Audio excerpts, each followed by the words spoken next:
Hey guys, I'm Saurav, and in this video I'm going to talk about 5 reasons you need to buy a telephoto zoom lens. Without wasting any time, let's get started.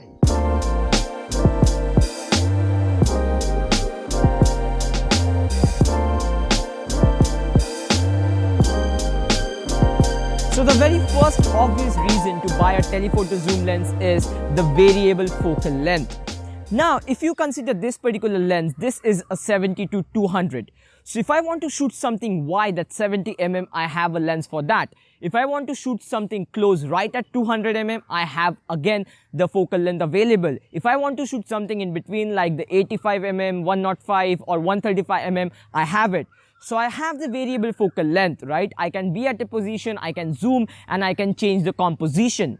This was the negative of prime lenses. Since prime lenses cannot zoom, you actually had to move by yourself. But when you can't move and you want to compose your shots, the variable focal length is really going to be very handy. These are some shots taken at different focal lengths, so you get an idea about why variable focal length will be helpful. And because of the variable focal length, you only have to carry a single lens. You don't have to carry different lenses of different focal lengths. You can, of course, carry a single lens, and since you have that flexibility, it's obviously better for traveling. The next reason is wildlife photography and sports photography. It's no rocket science that if you want to shoot wildlife, if you want to shoot birds, animals, you can't get close to them and shoot at 50 mm, right?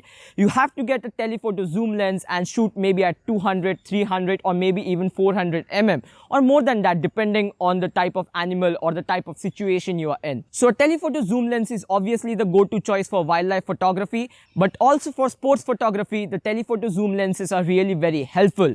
There are certain sports where you can't again go right close to the players, okay? You have to be at a distance, and when you are at a distance and you're able to zoom in up to 200 or more than that, then you're able to shoot the sports. And basically that's why for wildlife and sports, the zoom lenses are highly recommended. The next reason, and that might be a bit shocking for you, is landscape photography.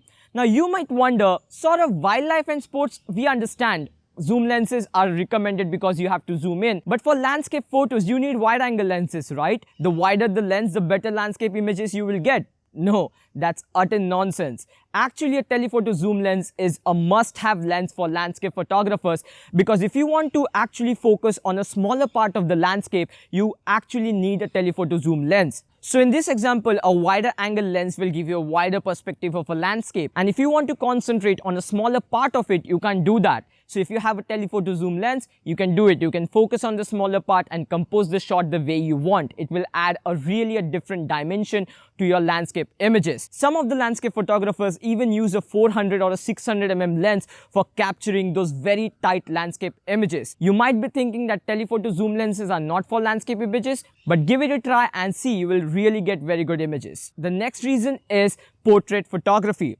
You can use telephoto zoom lenses also for shooting portraits. Now, the cheap telephoto zoom lenses have an aperture of f4 or f5.6. I wouldn't recommend shooting at f5.6 if you want that creamy smooth bokeh. Rather, a 50mm 1.8 would be a better choice. But if you have something like a 70-200 2.8, at 200 mm 2.8, the background literally disappears into creamy bokeh. If you see, this particular video is shot at 200 mm 2.8 and the bokeh is just amazing. And you can use this for shooting portraits, and the portrait images coming out of this lens will really be looking very good.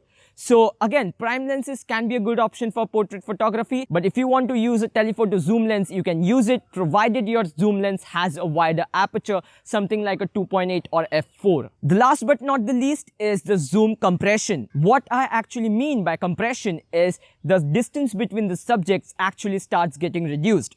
So if you see in this example, this image is shot at 200 mm, and you might think the clouds are just behind the mountain, but actually the distance is a lot more. Just because I'm using a telephoto zoom lens and I'm shooting at a longer focal length, because of that compression, I'm able to compress that background and the foreground to create depth in my images. So if you wisely use the compression, you can create some very unique looking images.